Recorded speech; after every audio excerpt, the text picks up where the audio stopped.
দেখো স্টুডেন্টস, এইখানে ফার্স্ট কোয়েশ্চেনটা তোমরা লক্ষ্য করো। এখানে কি লেখা আছে বলতো? টু হ্যাভ ভার্ব কাকে বলে?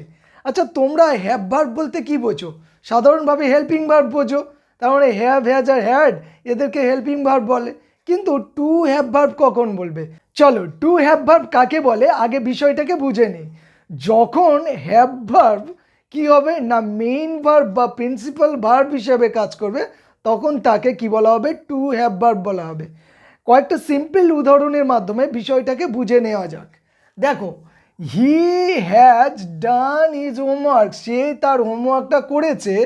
এখানেই হ্যাজ বসেছে, আর এখানে ডান, এই ডান শব্দটা মানে হচ্ছে এই যে ভার্বটা, এই ভার্বটাকে এ সাহায্য করছে কেন না, টেন্স পূরণের জন্য। প্রেজেন্ট পারফেক্ট টেন্স হয়েছে, টেন্স পূরণের জন্য অর্থাৎ টেন্স গঠনের জন্য এটা ব্যবহার করা হয়েছে।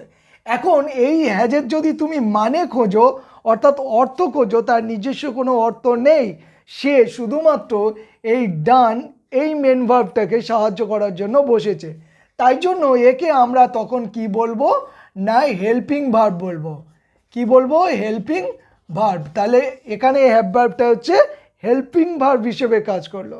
কিন্তু মজার বিষয় দেখো, ওই একই শব্দটাকে এখানে ব্যবহার করেছে কিভাবে দেখো। হি হ্যাজ এ পেন, তার একটা কলম আছে। তার একটা কি আছে না, কলম আছে। এই হ্যাজ মানে এখানে আছে কে বোঝাচ্ছে। এরপরে দেখো ওই রকম কোনো মেন ভার্ব নেই, অর্থাৎ এটাই মেন ভার্ব বা প্রিন্সিপাল ভার্ব হিসেবে কাজ করেছে সেন্টেন্সের মধ্যে। ওকে, একইভাবে পরের উদাহরণটা লক্ষ্য করো। উই হ্যাভ এ হাউস, আমাদের একটা বাড়ি আছে। এই হ্যাভটারও মানে হচ্ছে আছে। এরপরেও কিন্তু কোনো মেন ভার্ব নেই যেটাকে ও সাহায্য করার জন্য বসেছে।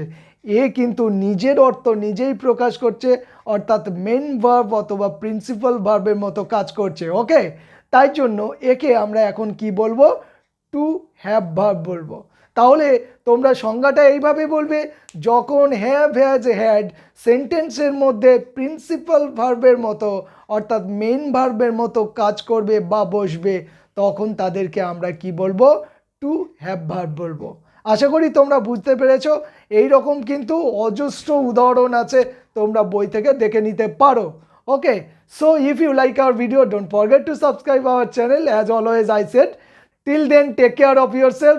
Bye bye, see you in next video.